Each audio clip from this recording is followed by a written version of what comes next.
his computer, and we are going to Facebook Live. Put on your screens for a minute, if you can.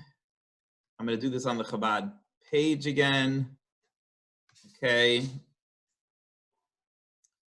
And 1 second. I'm preparing live stream. How do we do this? Okay. Oh boy. In today's class at 12, Yishmael of using Yitzchak and Avram. I'm going to change the wording here a little bit. Sends Yishmael out of the house. Okay. Okay. Very good. All right, here we go. Okay, let's start with our prayer. Any names? Who can share with me names of people we can daven for in today's lesson? Anyone have any names for us? Tovachana Bas Chaya Gittel. Tovachana Bas Chaya Gittel. Rivka Badina. Sorry, go ahead. Guys, who's next? Zimra Perel Bat Sarah Rosen. Zimra Perel Bat Sarah Rosen. Asa Basmania. Asa Basmania. Moshe Ben Penina. Moshe Ben Penina. Rivka Bat Dina. Rivka Bas Dina. Razel Mendel Basatora Miriam. Razel Mendel Basatora Miriam. Leah Basara. Leah Basara. Okay, we're going to start with our prayer as we do every day. We ask Hashem, in honor of our learning, to please bring your refuah shlema to these special people. Please Hashem, who healed all flesh and performs wondrous acts, who blesses our water and our food by your grace. May you remove all disease from our midst. Please Hashem, who healed Miriam from the plague of Taras, which spread like snow upon half her flesh. You responded to your trusted servant with kindness. Upon his entreaty, please Hashem, heal her now. Please Hashem, who puts a stop to plagues from amidst this holy congregation, as you smell the pleasing scent of incense, with the entreaty of the righteous priest, the censer in his hand, as he stands with courage between the dead and the living. Please Hashem, redeem Chizkiah, the sharp sword, when he turned his face to the wall in tears of pleading, having now received a tradition. In the house of my father's father, never should we hesitate to seek mercy from him. Please Hashem, you save us from the outbreak of this epidemic known as the coronavirus. In your mercy, you send a complete recovery to all who are afflicted with this serious illness. Please Hashem, strengthen the hands of the doctors doing their job, who sacrifice of themselves to engage in this holy work.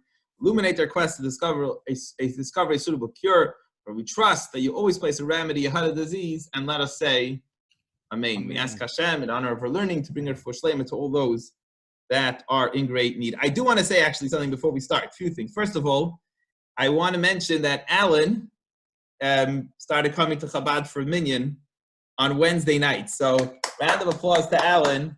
Chabad needs a few more people to commit once a week. So we wear masks and we sit away from each other. And I really want to thank Alan for taking the time. It's 15 minutes, right, Alan? It's 8 to 8:15. And it's been a very big help. So Alan and a few other people have stepped up to the plate. If anybody else wants a special mitzvah to come, I know, which I shouldn't put it. Evan comes every day and night, and Yehuda comes very often in the morning and at night, and we could use a little bit more help. So if someone can come once a week for even 15 minutes to help with the minyan, that would be a very big help. Okay, today's class is dedicated by Edward Einstein. Thank you very much, Edward. He's not in our class, but now that we have it on Facebook, I'll send him a link so he can see it afterwards. Okay, let us go to the fascinating Chumash that we are holding. Today's Thursday. So we're holding the 5th portion of Parshas Vayera, and in it, some very famous stories about Ishmael, Avram's first son, Abraham's first son, Ishmael, who was a child from the wife of Hagar. And finally, we finished yesterday's Torah reading that finally Avraham was 100 years old, as we're going to see today, when his wife, him and his real wife, his main wife, Sarah, give birth to a child. And we learned in yesterday's Chumash, he was 8 days old. Abraham circumcised him, and he called his name Isaac. He called his name Yitzchak. And we continue from there in today's story, fascinating story. Avram and Abraham was ben Mea Shana. He was 100 years old. Can you imagine? The guy's 100 years old, his wife is 90, and his wife gives birth to his child, and the child's name is Yitzchak. Sarah. Let me just record. I forgot to put on for the podcast. Do the recording over here. Vatoimer Sarah. and Sarah said, verse 6, "Tzchaik asa li Elokim." God has made joy, right? She hasn't had a child, suffered tremendously many years childless, and she said, "Tzchaik," happiness, joy, asa li Elokim, God has made for me. Kol hashemea yitzachak li. Whoever hears this amazing news that after all this time of waiting for a child at 90 years old, I finally have my child, they'll rejoice with me, they'll be very happy for me, and so on. That is the simple interpretation of the verse. Rashi says there's another deeper meaning here, and that is, what does it mean that everybody will rejoice not for me, but rejoice with me? Rashi says that there were many other people who could not have children, and at the same time, a lot of those other people who were sick became healthy. It was like a miraculous time for not just Sarah, many other people who couldn't have children, and many other people who were sick. That day was like a happy day. Tremendous happiness was inside the world. It was a world of being saved. And she said, she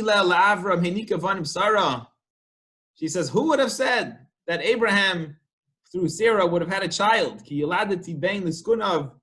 That I'll have a child in such an old age. And basically Rashi's saying, she's thanking God. She's saying to God, God kept his word. God said this is going to happen. And amazing, this is what happened. Miraculously, of course, Hashem said I'm going to have children. Here I am so old, and it's true. Everything that Hashem said came true.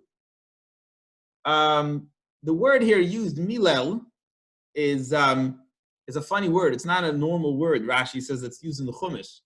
Could have used a better word.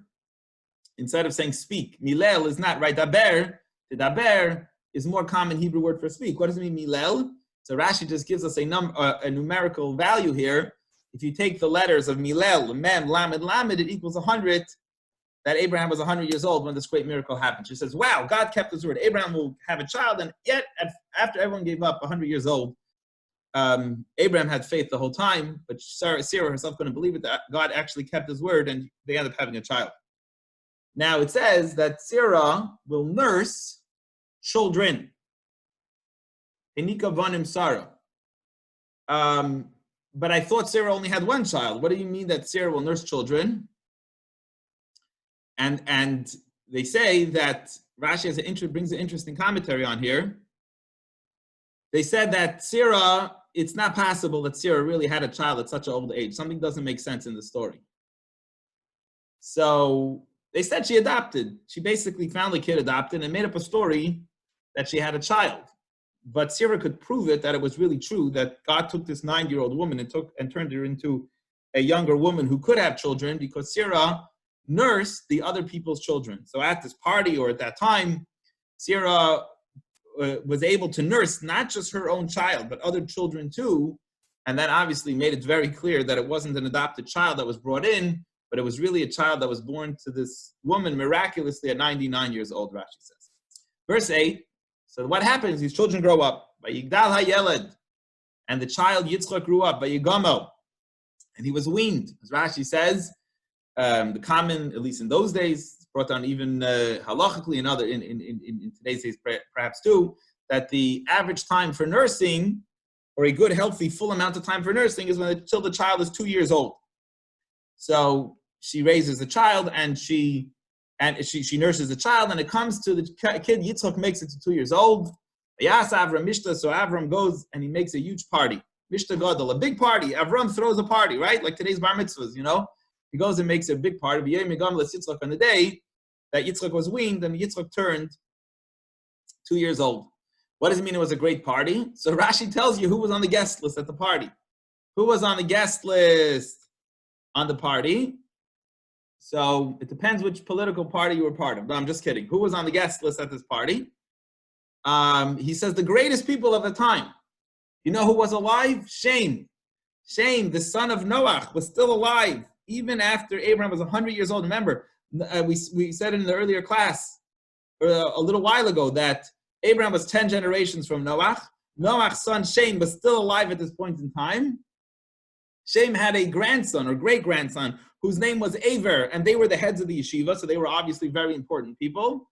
And in addition, Avimelech, the king of Gerar, who Sarah had that encounter with, all these people came to the party. So it was a very serious party. You were very important guest list was at the people at this party. Batera, and the child now is 2 years old, and he's starting to get older, and he's starting to become more mature. He's not a baby anymore. And something terrible happens after this point in time.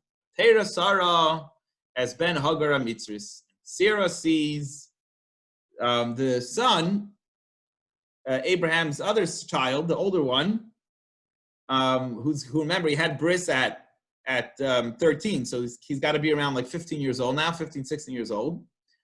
And he sees that this child, the Shayolda, that was born to her maidservant, to the Egyptian maidservant, Lavram, Mitzachek, that he was making merry. Ishmael was making merry. So what does it mean that Ishmael's making merry and she's going to actually want to kick him out of the house because of what he's doing? What did he do that was so bad? Rashi says when the Torah uses the terminology making merry, in Hebrew called mitzachek, in the Torah we find it references three different kinds of things. There's one case in the Torah where we see that mitzachek is referencing this making merry is talking about idol worship. That when it wants to express idol worship, it describes them as making merry. That they're doing kind of idol worship. That is one option. Another option is it means gili aroyos. It means illicit sexual relations. So that either Yishmael was starting to serve idols. He really was going against his father. He was becoming a teenager, a 15-year-old teenager, and he was really going off the path. Or number two, he started having illicit sexual relations, which again, Sarah sees in this Avram's other child, and she's very upset about it. And third of all, it could also mean Lashon Netzicha, it means murder. As it says elsewhere in the Torah that they were watching people, they used to have these games where people could murder each other.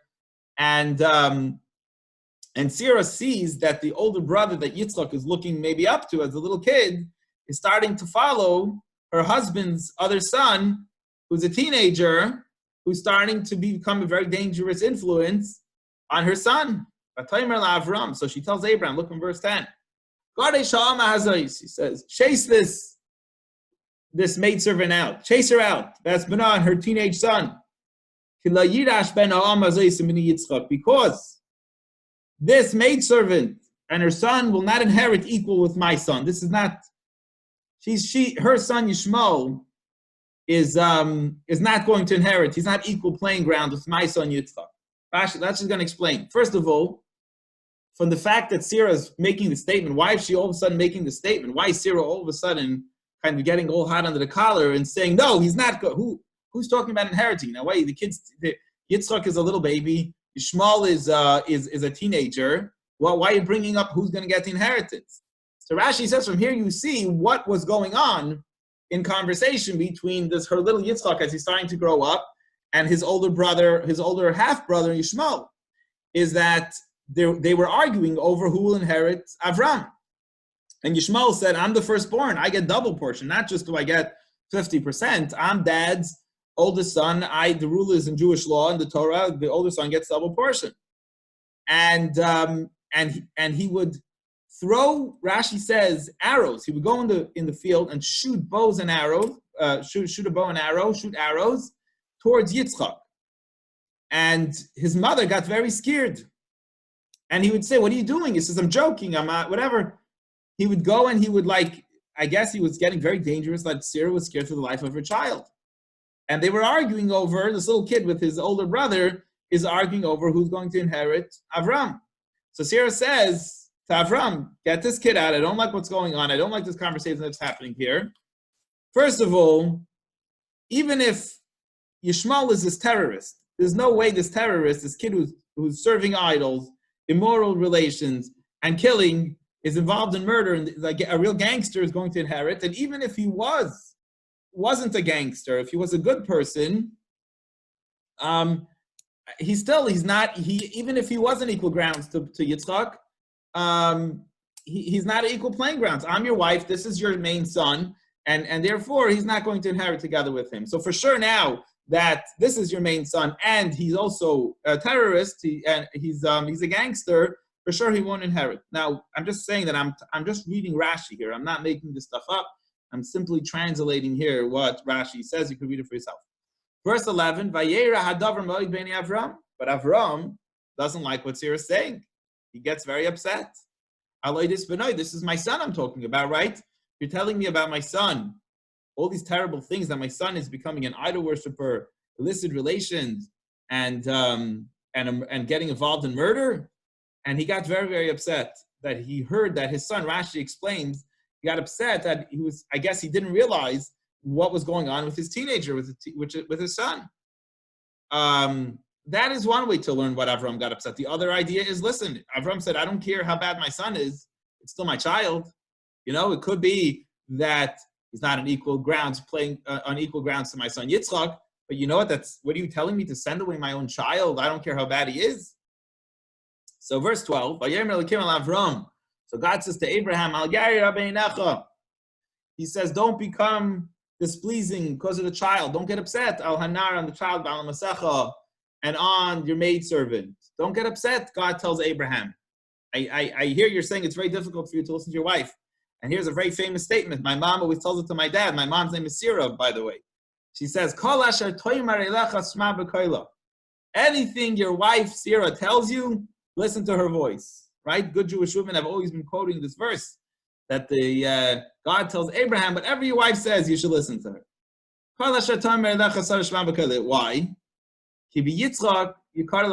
Because God says the seed who will continue your identity, the Jewish people, are going to continue specifically through this son. And Rashi says, we see from here that although in the whole Torah we talk about Abraham, how great of a man Abraham was, you should know that Sarah was a greater prophetess than Avraham, right? So we're talking about Abraham, the father of the Jewish people. He says, God told Abraham, your wife, whatever she says, listen to you, because Abraham was inferior in the level of prophecy. Sarah really knew to think, which is true today, I would say, about many marriages. It's a very good idea. You'll be much more successful in life as a good Jewish husband if you listen to what your wife says. I guess that maybe I'm just going back to that verse, like maybe it's like the sixth sense. The mothers, the Yiddish mamas sometimes has that sixth sense, that spiritual inclination, that touch, that's unique, and it's very often good for us. Perhaps we could learn from here in the marriage to listen to our wives because they sense something sometimes that we miss. That's why I don't use Google. I don't need it. I hope my wife doesn't listen to this class. No, I'm kidding. Good. I'm getting myself into trouble here. Happy wife, happy life. What? Happy wife, happy life. So we're agreeing with this. I see Alan's agreeing definitely. with the statement. Shuki's agreeing with the statement. Who else? Anybody not agreeing with the statement and has the chutzpah to say this on class? No, I'm just kidding. We all agree with the statement. Okay. With that statement, you listen to your wife. Always listen to your wife. Do the women agree with the statement? I think so. Okay. They say, what's the... Agree. David. What woman is not going to agree with the statement? Okay, 100%. They're being quiet. I don't know. All the men are saying they agree. The women are being quiet. Okay. No, it's not true. Sometimes they like to argue. No, they're saying you can't argue. Whatever Sarah says, you should listen to her. Sometimes if you don't, they ask for it.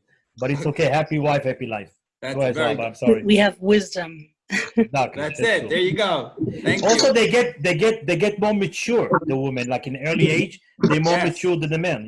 True. Yeah, very true. They're more emotionally mature than men, for sure. No Exactly. question. A 6-year-old girl is more mature than more emotionally mature than a 20-year-old guy, right? Okay. Verse 13. And also, but God tells Abraham, this is your son Yitzchak. Listen to your wife Sarah. If she says that it's time to go, it's time to go. Time for your son Yishmael to go. However, you should know, even the maidservant's son, the Goyas Yimenu, I'll make him into a nation. Because he is still your child. He's Abraham's child. And Abraham is coming, even though he's born to the maidservant, but he's still coming a child of Abraham. And of course, he's going to be a nation on his own. So Avram gets up in the morning. He takes bread and he takes a pitcher of water, a leather pouch of water, as they would have in those days. They eat al Hagar, and he gives it to his maidservant Hagar, Sam al Shichma, and he placed them on her shoulder, Mesayeled, and also the child. And he placed on her shoulder too. I believe we'll see in Rashi something about that. So he put this, which sounds a little weird. He put the child on the maidservant's shoulder, so she was kind of carrying him, and she was carrying the food and the water. And he sent her. And he went and he wandered in the desert of Beersheba. We know there's a place called today Beersheba too. So I want to just point out what Ira's going to ask today. Ira, you there? Ira's going to ask the question later on. Ira's going to say, how is it that, right? This is going to be Ira's question. I already know it's Ira's question. Here, when when Yishmael is told by God not to kill Abraham, not to kill his son, just to send him away because he's behaving like a criminal, like a terrorist, whatever you want to call it, all these bad things that the Torah is saying he did. He goes and he doesn't want to send him away, and God has to tell him to listen to his wife. And Yitzchak, I was going to ask this, Yitzchak, as soon as God says, kill your son, boom, no problem. He has no problems doing it, and he runs to do it. But I don't know the answer yet. Maybe when we get to Yitzchak, we'll figure it out. But right now, obviously it's a good question. So Aaron gets up in the morning. He gives his maidservant food for the way, bread and a pitcher of water, and the child puts on her shoulder. Let's see what Rashi says. So Rashi says, it's very specific in talking about the provisions he sent for the way. He gave her food, bread and water, but not silver and not gold. Didn't give her any money. Because he was very angry at his son that he became a bad person, right? God forbid. I guess imagine a parent has a son who went into the drug culture and corruption. And the father says, look, I'm cutting you out of my will. I don't want you to be part of the family. So the father only sent his son with food provisions. And the child, why did he place the child on her shoulder? And he says, because he was sick. Why did he get sick? Because Sarah made an evil eye, ayin hara, and he had fever. He got fever and he couldn't walk. So when she left, she was also leaving with the sick child. One of the commentaries I saw later on says that Avram thought it was just a passing, sickness. It wasn't a terrible, deadly sickness. It was just a kind of a fever that they thought would pass. And she went and she returned to her house of her father, meaning she returned, Rashi says, to idol worship. So she went back, she left Avram, left God, and returned to go to idol worship. Verse 15, as Rashi says, being that the son was more sick than Avram and anybody realized, sick people, we know, need a lot more water to hydrate themselves. So verse 15, the water ran out of she's in the desert, and the water runs out of the pitcher. So she takes her son, and she throws him under one of the bushes. Verse 16, and she goes far away. And maybe this is the way they would tell distance. As much as you would shoot a bow and arrow, like two distances of the way you shoot a bow and arrow out of a bow, that's how far she went. Because she said, I can't watch and see as my son dies out of thirst, and he's sick. And then she went even further. She couldn't watch it. She raised her voice and she wept and she started to cry. She couldn't see it. She kept on getting away. She couldn't do anything about it. She had no water. The kid was dying, so she just kept on walking away. Verse 17. And God hears the child crying. It's Kol Anar. He hears Yishmael suffering. This teenager of Avram crying. So an angel of God comes to Hagar and Shemaim from the heavens, and he says to her, Malach Hagar, he says, the angel appears to Hagar. He says, what's going on? Al-Tiri, she says, don't be afraid. God heard the voice of the child. Where he is, God sees him where he is. There's a very interesting Rashi on the interpretation on this verse that God heard Yishmael's voice where he is. Here's what Rashi says, a fascinating story. So this kid is crying, and the heavens hears a child crying. He's dying of hunger, of thirst. And the angels do not want God to save Yishmael. Why not? Rashi brings down here. Because Yishmael will end up killing many Jews later on. When will he kill Jews later on? So Rashi shares, when Nebuchadnezzar, the famous evil, cruel king, will destroy the Jews' temple, the first temple, and he will chase them out of Israel. And he'll take the Jews captives, torture them. They're going to lock them up in chains and lead them captive. And they'll be hungry and thirsty. They'll have no food. They'll have no food or water to drink. And they're going to go by the descendants of Yishmael, descendants who come from Yishmael. Rashi says here it's the Ishmaelites. By the Arab nations, they're leading them out of, Rashi says, out of Israel, and they're going past the Arab nations, and the Jews will say to their captors, please let us go to our uncle, Yishmael's descendants, who's our distant relative, our cousins, and ask them, maybe they'll give us some food and drink. So we're literally dying of starvation and hunger. And what did they do? They tell us in history that they brought out very salty meat and fish, and then they gave them these, I guess, again, they had these kind of pitchers that were like bags, and they were inflated with air instead of water. And what happened is when the people put their mouth on these bags to suck out the water, because they thought they were drinks, a strong gush of wind came out, and it went into their body, and they killed them. It killed many people who died. So the angels are telling God, look what Yishmael's great-grandchildren are going to do to Yitzchak's, to the Jewish people, so we don't think you should save them. Just let Yishmael die over here in the desert, and end of the story, and it'll save many lives later on in history. And that's why the verse says, Ba'asher Husham, God heard his voice, how he is now, is because we don't judge a person now, what they're going to do in the future. Right now, he was a tzaddik. Right now, Yishmael, it seems, even though Sarah was concerned that he was a terrorist or so on, he was still deserving at that time to be saved. He wasn't so bad, and therefore, Hashem heard his voice. And the angel tells Hagar, tells his mother, Kumisi Sanar, lift up the child, grab his hand, because I'm going to make him a great nation. He's going to be a very big nation, this Yishmael. And God opened her eyes. And she sees the well of water. And she goes and she fills up the pitcher with water, and she gives the young lad to drink. She gives him to drink. And he says, and Hashem was with the lad, and he grew up, and he sat in the desert, and he was an archer. That's what he did. He was a hunter. He was a person who would shoot arrows with a bow. And that's what he did. Okay? And Rashi also brings down here that he lived in the desert and he would rob. He was like a highway robber. And it fulfilled what it said earlier, right? Remember, it said earlier, we said in verse 16, chapter 16, verse 11, that he predicted that this Yishmael, this boy, will end up not being the most well-behaved boy. He will be stealing from other people. That will be the character of that person. And he dwelled in the midbar, in the desert of Paran. And his mother took from his son, from a wife from Egypt, where she grew up. And Rashi brings down a very famous saying here that a person always goes back to the roots. So I guess a lot of people use this in life. Like you have a child who maybe looks like he's leaving, perhaps unfortunately, the path of Judaism, and you're scared, will he come back? And he says the destiny is that everybody goes back to their roots. You're always, there's no place like home, that everybody in life, that you throw a stick in the air, it's always going to land at its place where it grew from, the ground where it grew from, because everything goes back to its original source. And that is the end of today's Chumash, fascinating Chumash, interesting description between Yishmael and the birth of Shmuel and Yitzchak. Any questions or comments before we go to Tanya? Harvey.